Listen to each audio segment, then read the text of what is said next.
Okay. So, kumusta kayong lahat? Magbibigay lang ako ng, um, comment dito sa video na 'to.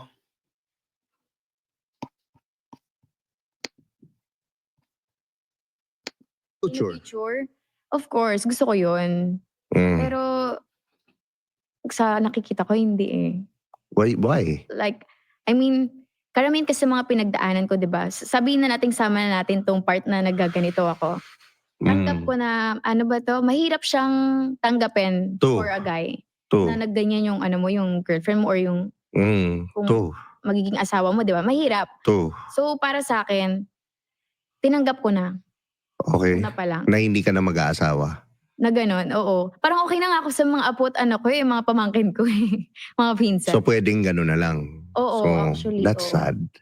Yes, That's sad. pero for me kasi, nasa sa'yo kung paano mo enjoy yung life. Oo. It's Yeah. not about the family Totoo. kasi 'di ba, nasa sa'yo pa rin.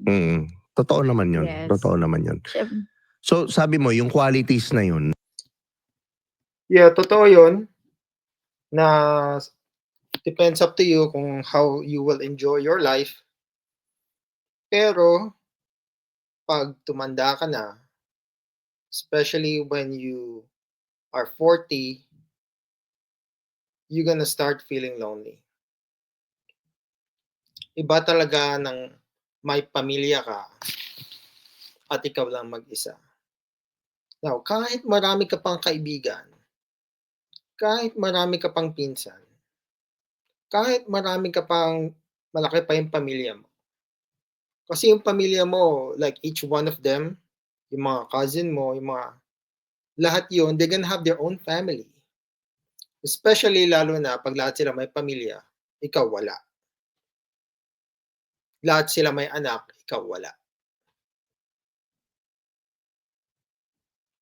You know? So think about that, okay? Starting from 40, let's say you live till like you're 80. From 40 to 80, you're gonna be lonely. Yung mga pamilya mo, they will leave also. Like especially yung mga pamilya mo, hindi naman lahat sila mag-i-stay sa tabi mo. They will have their own life. So, that's very lonely. That's very sad. Tuwing Pasko, ikaw lang.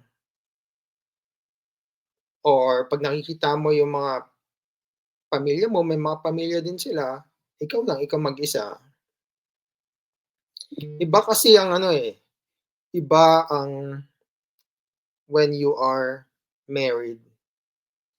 Iba ang may boyfriend ka. Iba ang kasal kayo at may pamilya kayo.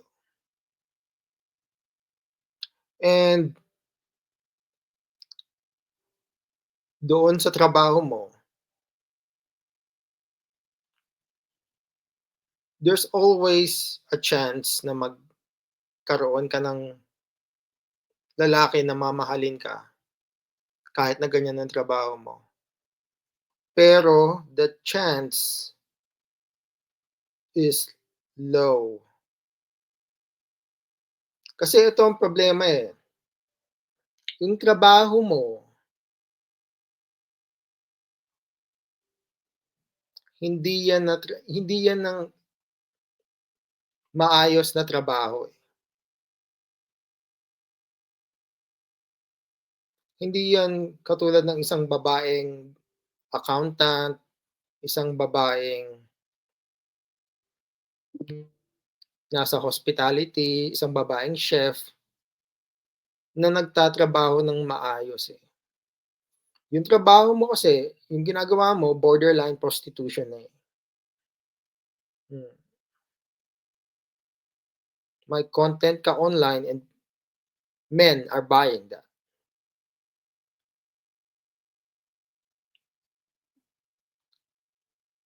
Gusto ka lang ng mga lalaki dahil sa content mo.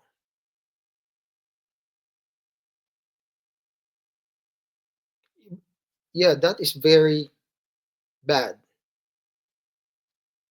Dinudumihan mo yung dignity mo. Kahit na let's say, sabi mo hindi ka nag-ano eh, hindi ka tumatanggap ng indecent proposal.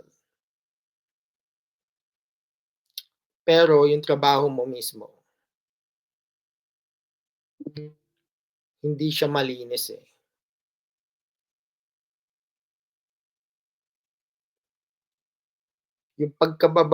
Yung kapalit ng pera, di ba, understood naman eh, na mataas talaga ang kita ng mga babae nagtatrabaho, ng mga content creator, na yun, katulad ng sa OnlyFans,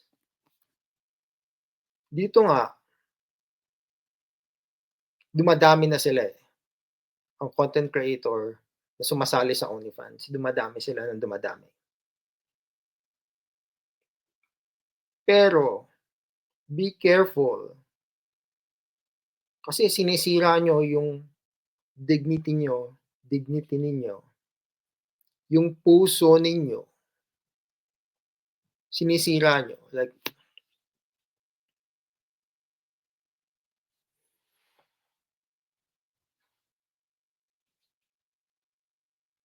Like yung ginagawa mong content, there's no benefit to it, to society.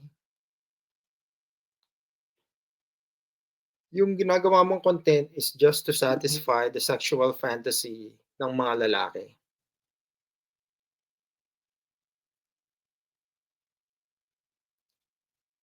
So,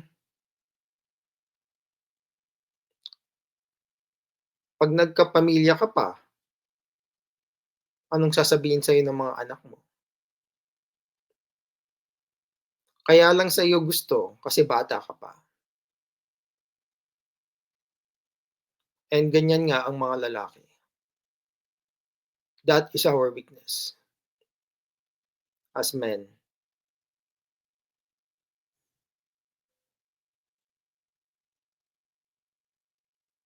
Sex, money, and power.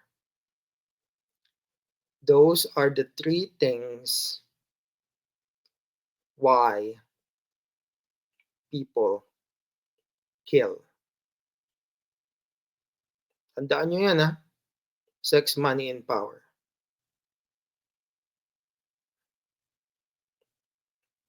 Sabi ni J. Warner Wallace. So, sige.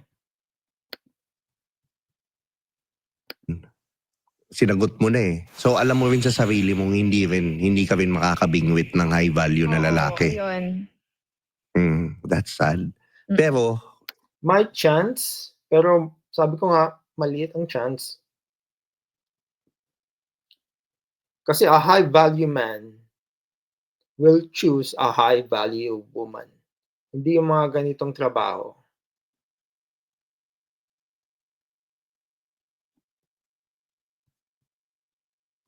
ito lang naman yung masasabi ko. Parang hindi rin naman huli lahat.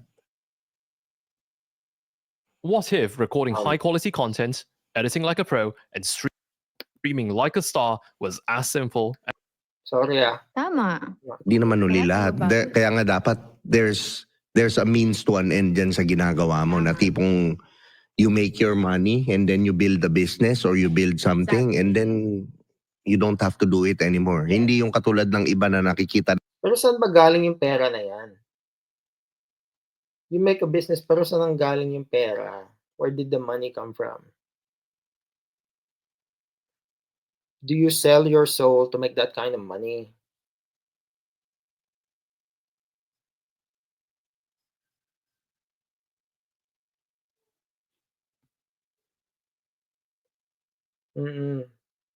Hindi malinis yung pera na yan eh.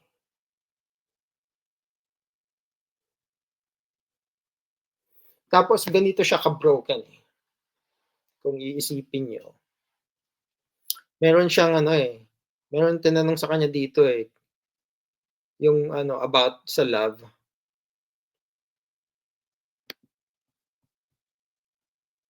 Bahay, di ba? Ko lang Mas gusto ko mag-panic buying kaysa nagpa-panic. Tama. I reach like 60 or 50 or whatever. Iba yung meron ka ng partner eh. Yung Totoo hindi ka na naman. naghahanap ng... Kasi Oo. kung masaya napagawa niya sa'yo, Actually, ang bait niya. So, dun sa i-judge na yun. not to judge me. Di ba? Pero wala pa Kasi unang-una, hindi naman... trauma din eh. Yes, Di ba? oo. Ayun yung bibigay mong ano Oo. sa tao, di ba? Oo. Hirap. Tsaka hindi naman ako sa nagmamalinis, pero karaniwan kasi predator eh. Yes, totoo. It's predator. Naano mo yung kay Lily Phillips?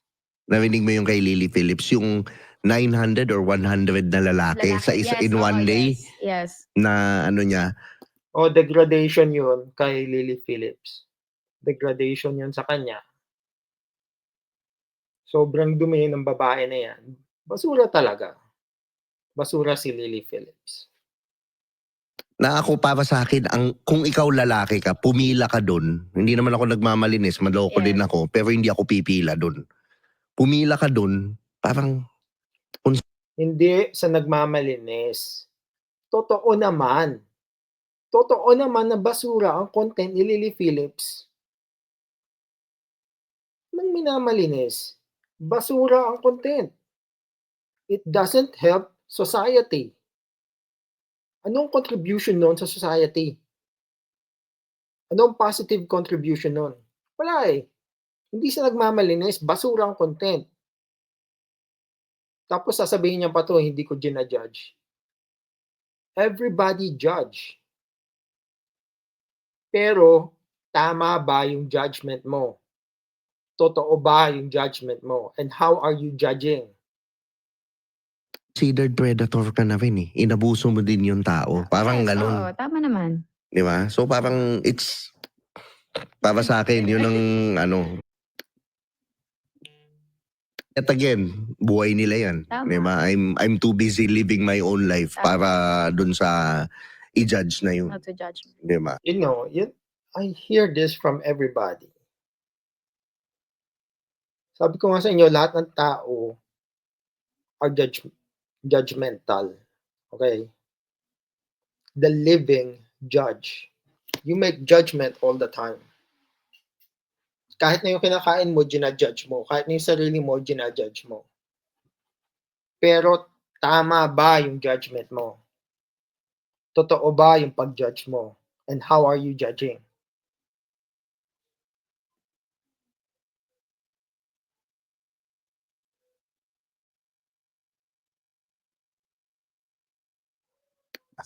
Pero wala pang, sabi mo indecent proposal, tumatanggi ka. Okay. What if meet up? Pero na bang time na pag-meet up ka sa guy na halimbawa gusto mo, nanonood sa'yo? Ay, hindi. Wala pa akong ganun. Wala. Okay, yun lang naman sa ngayon. Napanood ko lang yung interview netong, sino ba to? Irish Nicole. Pangalan nito. Irish Nicole Rosario.